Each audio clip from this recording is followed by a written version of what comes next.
साहेब ने। जे साहेब को भावे नहीं सो बाट न बूझा रे बूझ रे, साईं से सम्मुख रहे इस मन को सूझी सूझी रहे। दादू अचेत न होइए चेतन सो चित लाए। मैं मैली पी अति उजला कैसे मिलना होए। दादू दयाल जी बड़े उच्च कोटि के संत हुए, कह रहे हैं जो उन्हें पसंद नहीं वो नहीं करना। आप एक छोटा उदाहरण देता हूं। एक बार मैं किसी गांव में गया, जब गांव में जा रहा था किसी के यहाँ प्रोग्राम था, एक भक्त मिल गया रास्ते में।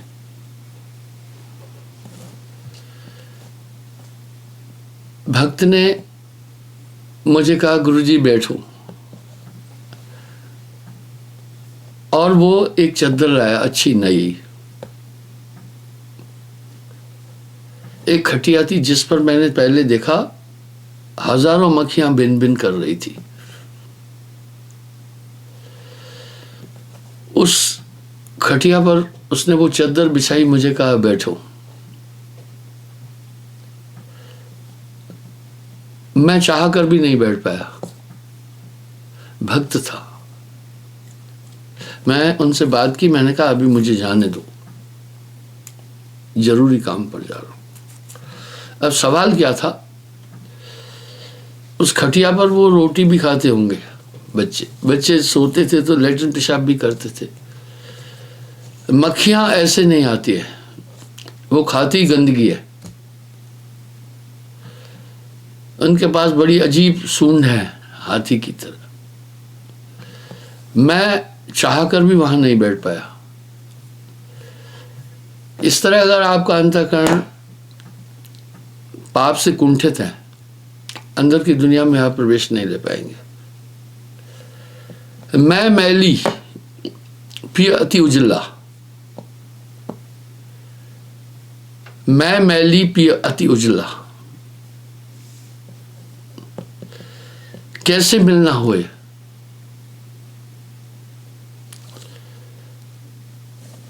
कह रहे मैं मैली पी अति उजला कैसे मिलना होए।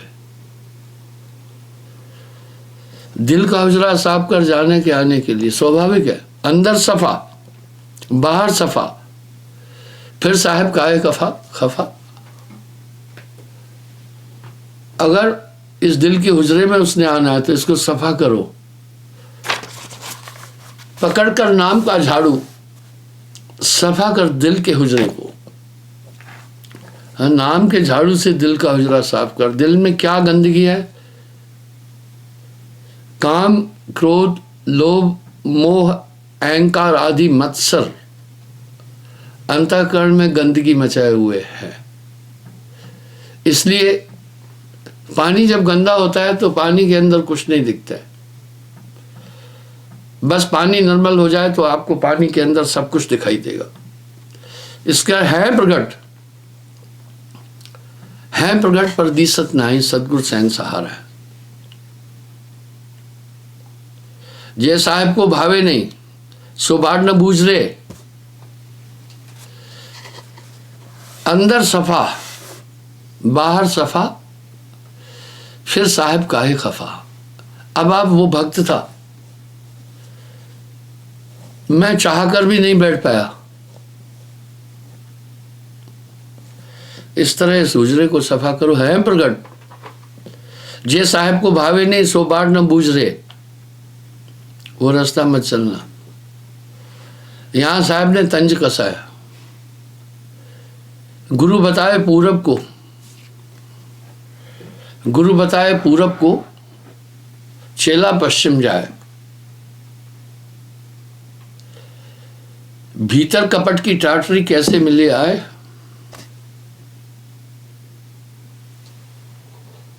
दादू अचेत न होइए चेतन सो चित लाए। दरअसल नाम के बाद आपके अंदर एक चेतना का संचार किया गया है, वो अद्भुत चेतना है। उसके बाद आपको अचेत नहीं होना है। भक्ति दो तरह से ही हो सकती है, शौक से या खौफ से। शौक ये है कि परमात्मा का मैं अंश हूँ, उससे मिलना है।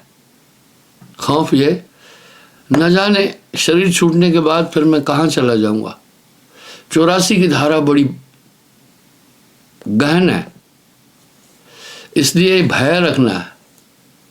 भय के अंग पर साहब ने बड़ी साखियां कही है। भय करता भय प्रेम गुरु, भय करता भय प्रेम गुरु, भय करनी भय सार, डरता रहे वो उभरे, गाफिल खाता मार। ये भय रखना। पतिव्रता हमेशा इस बात का ध्यान रखती है कि मन वचन कर्म से भी मैं किसी और पुरुष की तरफ नहीं जाऊं, मन में भी ऐसा न हो। इस तरह पहले तो अपने इष्ट के प्रति पूर्ण श्रद्धा की जरूरत है। भक्ति के दो तो धातु है ना भाई, श्रद्धा और विश्वास। इस शब्द में साहब ने इसका निरूपण बड़ा टाप किया। मुझको कहाँ ढूंढे रे बंदे, मैं तो तेरे पास में। मनमा सोता नींद भर, साईं संग जगाए।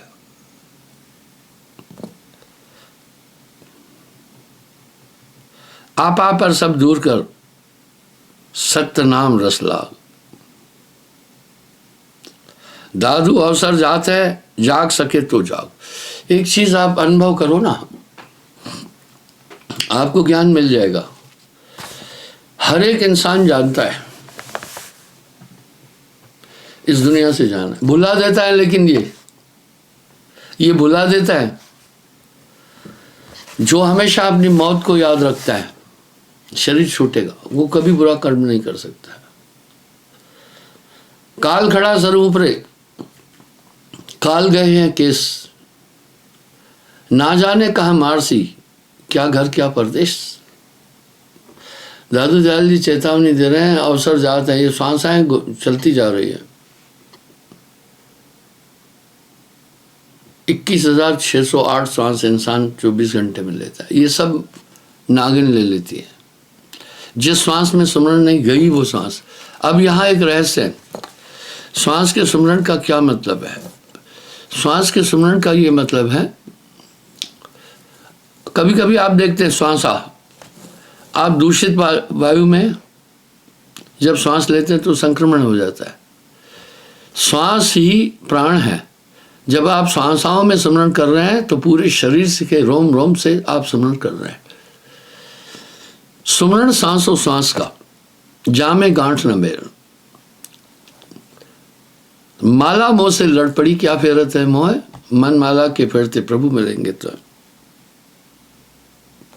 दुख दरिया संसार है, सुख का सागर नाम, बस सही सुखी जय नाम आधार। नानक देव जी ने भी खूब कहा, संतों ने तो कहा ही, साहब की बात है ना।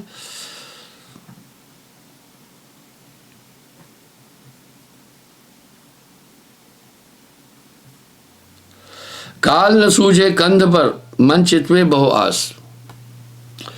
जो मूर्छित अवस्था को प्राप्त होने वाला है वो भी इच्छा करता है जीवन की, पर ये मृत्यु लोक है, यहाँ मृत्यु अवश्य भावी है। इस संसार में मृत्यु सच है, वो नित्य है, वो तो होनी है।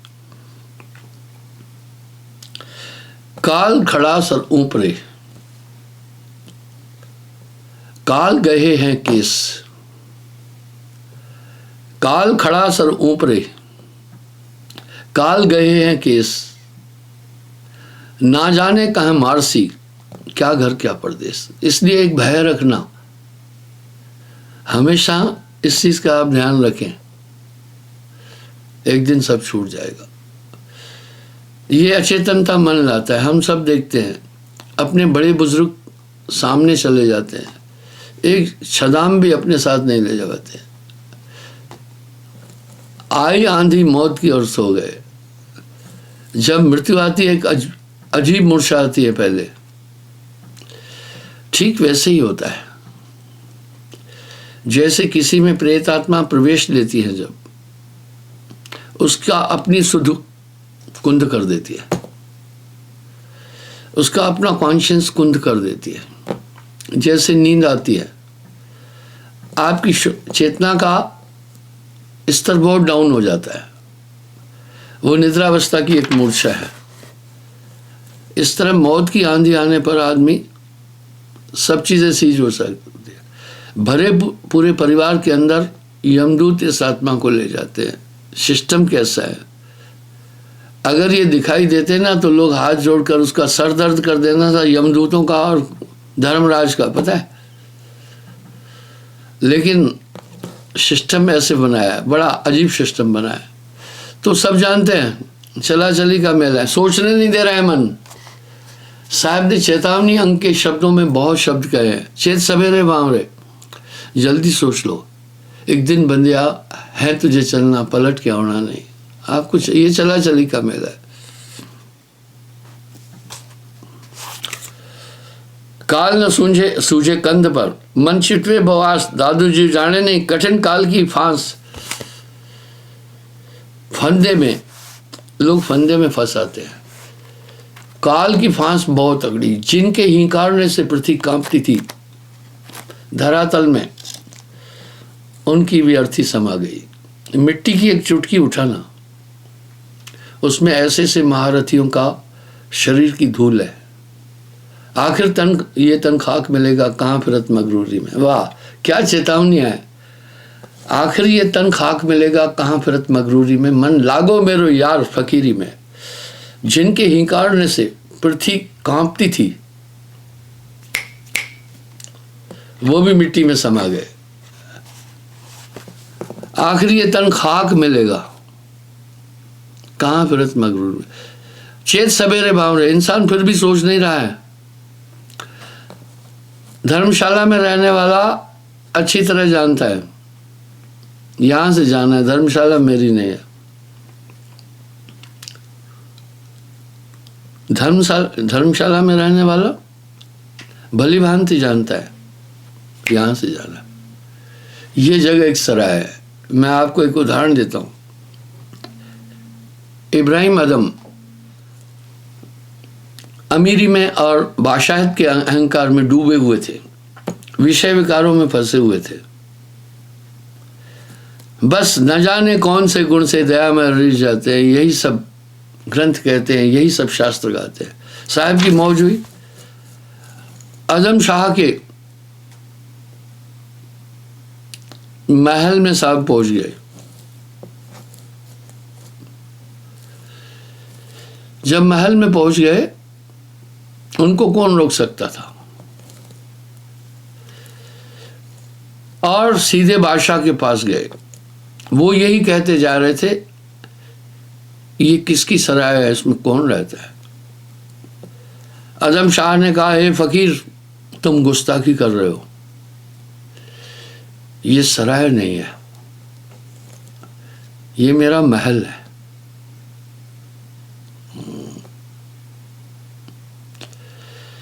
साहब ने पूछा, तुमसे पहले इसमें कौन रहता था। बोला, मेरा अब्बा जान। बोला, उनसे पहले कौन रहता था। बोला, दादा जान। उससे पहले परदादा जान।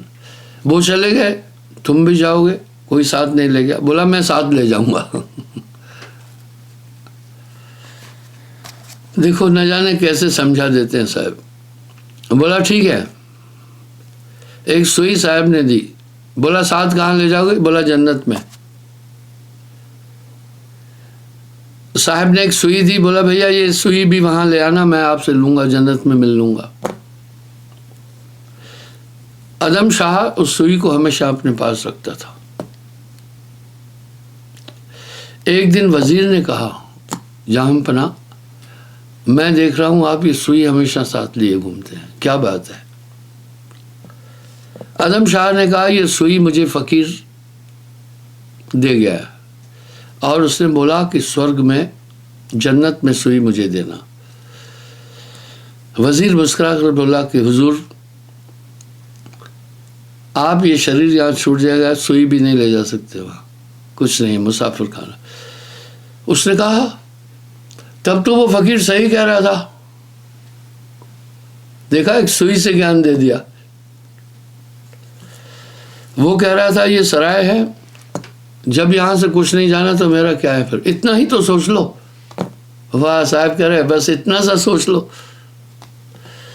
जिनके हित पर लोक बिगाड़ा, अंतकाल वो नाहे सहाय। एक बड़े करीबी थे हमारे, लेकिन वो धन किसी भी तरह आए, छल से आए, कपट से आए, धोखे से आए, किसी भी तरह आए, काफी धन एकत्रित किया। एक दिन मैंने उनको समझाया कि भाई ये धन कुंठित है, इस धन से कल्याण नहीं होने वाला है। उसने कहा मैं बहुत निश्चिंत हूं, मैंने इतना पैसा कमाया, मेरी 7 पीढ़ी बैठकर खाएं तो भी खा लेगी। कुछ नहीं बोला आगे मैंने। जब उसकी मौत हो गई, उसका एक बेटा, बेटे की गलती नहीं है, कर्म सारणी बुद्धि उत्पन्न है, वो गलत रास्ते पर चल पड़ा, सट्टा खेलने लग गया। क्रिकेट पे सट्टे लगते हैं। उसने सब कुछ गवा दिया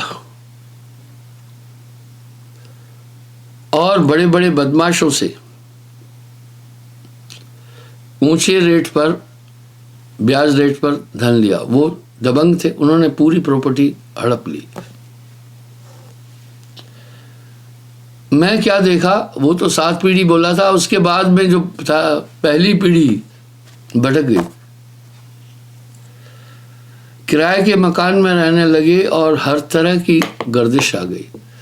तो भैया जिनके हित पर लोग बिगाड़ा, साथ वो कुछ भी नहीं ले गया। वो उस पाप के कारण से परिवार को भी बड़ा बड़ा प्रभाव पड़ा। अक्सर मैं एक बात पर वजन देता हूं बहुत, कि आप हक की कमाई खाना, money is the blood of the body. अगर आप ये सच बोल रहे हैं, हक की कमाई खा रहे हैं, तो इससे बड़ी तपस्या कोई है नहीं है। इंसान गलत धन लेता है, या तो वो ठगी कर रहा है, या तो बेईमानी कर रहा है, या तो धोखाधड़ी, कुछ न कुछ कर रहा है। गलत धन आया, घूस ले रहा है, वो धन सूल है, पर पहले वो बहुत आनंददायक लगता है। मैं एक थानेदार की बात बताता हूं। थानेदार यानी दिल के हुजरे पर आज मेरी बात है। थानेदार बहुत जालिम टाइप का था, घूस लेता था, बहुत मारता था लोगों को। उसने बड़ा धन इकट्ठा किया। विष की क्यारी बोए लुनते क्यों पछताए, बोया पेड़ बबूल का तो आम कहां से खाए। क्या हुआ, उसकी पत्नी को अधरंग मार गया, लकुआ। जब लकुआ मार जाता है तो एक अंग पूरा हिलता नहीं, आदमी बिस्तर पर रहता। वो बेचारी बड़ी परेशान हुई। अगर आप गलत धन अपने परिवार के लोगों को खिला रहे हैं तो उनको आप जहर दे रहे हैं, ये एक बड़ी गंभीर बात है। आप उनको जहर दे रहे हैं, उसका पोषण नहीं कर रहे हैं। माई को लकुआ मार गया। अब वो बेचारी इतनी असहाय हो गई कि बिस्तर पर ही लेटन पेशाब करती थी। बेटा एक पागल हो गया, दूसरा बेटा शराबी, कबाबी और बदमाशों की संगत में बिगड़ गया। वो इतना हताश हुआ, ये धन आपको रुला देगा, आपकी पीढ़ी नष्ट कर देगा। अगर आप इतिहास उठाकर देखो, हक की कमाई पर संतों ने बड़ा वजन दिया है और सच पर बड़ा वजन दिया है। तब वो चिल्ला चिल्ला कर लोगों को कहता था, सुनो, कर्मों का खेल सामने देखो। मैं बहुत लोगों को हताश किया, मैं रोटी भी नहीं खा सकता अभी, मैं आधा पागल हो रहा हूं। जिस घर में पागल होगा, उस घर के सभी आदमी आधे पागल हो जाएंगे। वो उदाहरण देता था, मेरी पत्नी बिस्तर पर है, मलमूत्र वहीं करती है, उठाना पड़ता है। बेटा पागल हो गया है, ढूंढना पड़ता है कहाँ गया। दूसरा बच्चा गलत सोहबत में है, यानी उन सब की बुद्धि भ्रष्ट हो जाएगी। जैसा खाए अन्न वैसा होए मन। तो साहब ने इस पर बहुत ज्यादा वजन देकर कहा है। और यूरोप में एक शब्द कहते हैं, money is the blood of the body. किसी का ना देख पराई चोपड़ी, ना ललचाइए जीव, रूखी रोटी खाए के ठंडा पानी पियो। तो बंधुओं, इस तरह से आपका बैरी, आपका मन आपके साथ बैठा है, पूरा उसकी हमेशा एक कोशिश है आपके अंतःकरण को दूषित करे, ताकि आप सन्मार्ग की तरफ नहीं चल पाए। ठग हमेशा क्या करता है, आपको भ्रमित करता है, तब अपने हितों की पूर्ति करता है। इस तरह मन आपको हमेशा धोखे में रखेगा। मन हमेशा आपको विषयों की तरफ उन्मुक्त करेगा। मन हमेशा आपको विकारों की तरफ ले जाएगा। इसलिए साहब कह रहे हैं, संगत भली है साध की, जौ की भूसी खाए, खीर खांड मिश्री मिले, साकट संग न जाए। किसी भी कोण से आप देखना, आप शुद्ध धन खाना। जैसा खाए अन्न वैसा होए मन। आप किसी का कुछ मत खाना, किसी का कुछ नहीं लेना, आपकी बुद्धि उत्तम हो जाएगी। मैं आपको एक उदाहरण देता हूं, ये मैंने बात पहले भी बोली है। एक राजा था, एक साधु था, दोनों की आपस में बड़ी घनिष्ठ मित्रता थी, आना जाना था। साधु का लड़का और राजा का लड़का भी परस्पर आपस में मित्र हो गए, एक ही गुरुकुल में पढ़ते थे। दोनों को सच्चाई का रास्ता पता था। माँ बाप जैसे होंगे बच्चे में गुण आएगा। एक दिन राजा चला गया, राजा की जगह उसके पुत्र का अभिषेक किया, राजा अभिषेक किया गया। साधु की जगह उसका बेटा इंचार्ज हुआ, पर दोनों में परस्पर प्रीत थी। और साधु के लिए कोई वर्जन नहीं था, कुछ वर्जित नहीं था, जहां भी चाहे जाता था राजमहल में। सब जानते थे कि ये राजा का मित्र है। एक दिन राजा का एक बहुत 9 लाख हार गुम हो गया, कमरे से ढूंढने लगा, हार नहीं मिल रहा था। रानी से पूछा, रानी ने कहा मैं नहीं जानती हूं कहाँ है, हार नहीं मिला। रानी ने एक शब्द कहा, इस कमरे में आप और हमारे अलावा एक ही आदमी आता है, आपका मित्र साधु। अगर हार नहीं है तो उसने उठाया होगा, चुरा लिया होगा। राजा क्रुद्ध हुआ, बड़ा क्रोधित हुआ।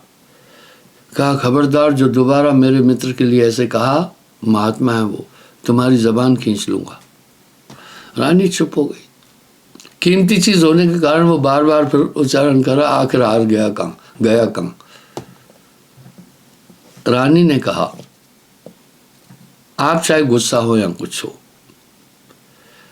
हार अगर यहां नहीं है, आप तो चुराए नहीं, मैं क्यों चुराना, जो आपका है मेरा है।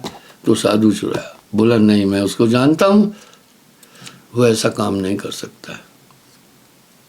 थोड़ी देर बाद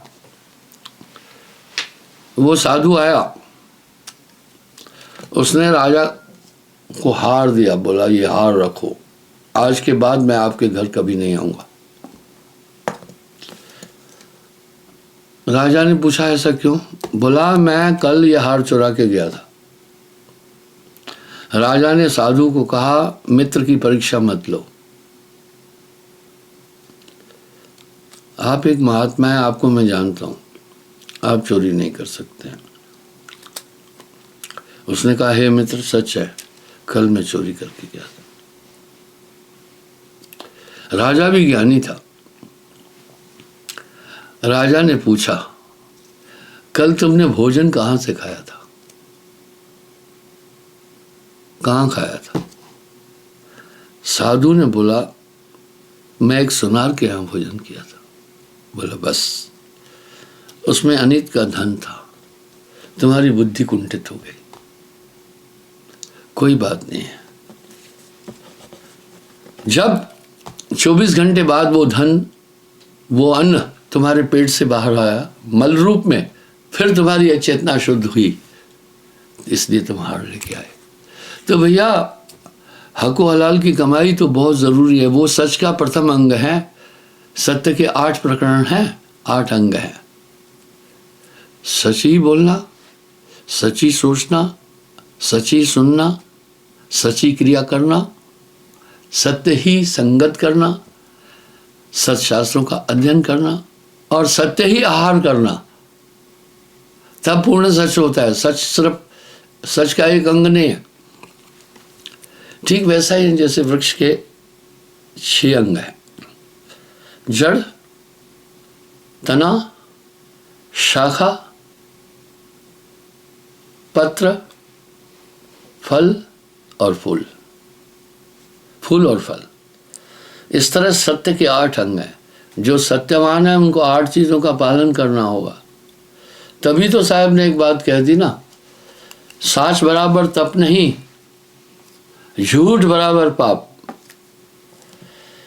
साच बराबर तप नहीं, झूठ बराबर पाप, जाके हृदय साच है, बाके हृदय आप।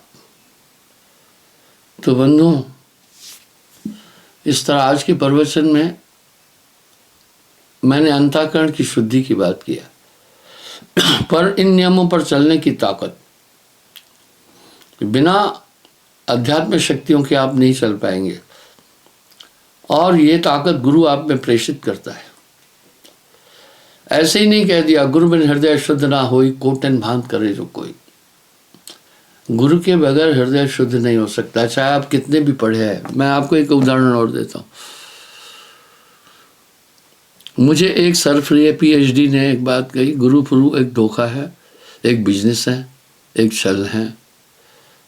बड़े अजीब अजीब लोग आते हैं मेरे पास। यानी वो अप्रोक्ष रूप से मुझे कह रहा था तुम एक छल कर रहे हो, कुछ नहीं है। वो बोला जितना आप अध्ययन किए, आपसे अध्ययन मेरा ज़्यादा है, मैं PhD हूँ। जो नियम आप बताते हम पालन भी करते हैं किसी सीमा तक। जैसा आप प्रीच देते हैं उससे अच्छी मैं दे सकता हूँ, प्रोफेसर भी हूँ। मैं उसकी पूरी बात सुनता रहा। बोला खुद ही परमात्मा को हम भी ढूंढ सकते हैं, अपने ही अंदर है। मैंने एक ही सवाल पूछा सिर्फ। मैं बोला जो आपसे मैं पूछूंगा आप ईमानदारी से जवाब देंगे क्या? बोला बिल्कुल, मैं झूठ बोलता नहीं। आपकी उम्र कितनी है? बोला 50 के आसपास है। मैं कहा आत्मा का साक्षात्कार किया क्या? अटक गया। बोला नहीं। मैं बोला मध्याह्न के बाद सूर्य पश्चिमांचल की तरफ चलता है, उसका तेज कम हो जाता है।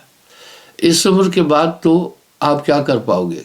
सुनिए, आपकी पूरे अंग शरीर के शिथिल हो जाएंगे, दांत हिल जाएंगे, आँख की रोशनी कम हो जाएगी, सुनना भी कम हो जाएगा, मेरुदंड वक्र हो जाएगा।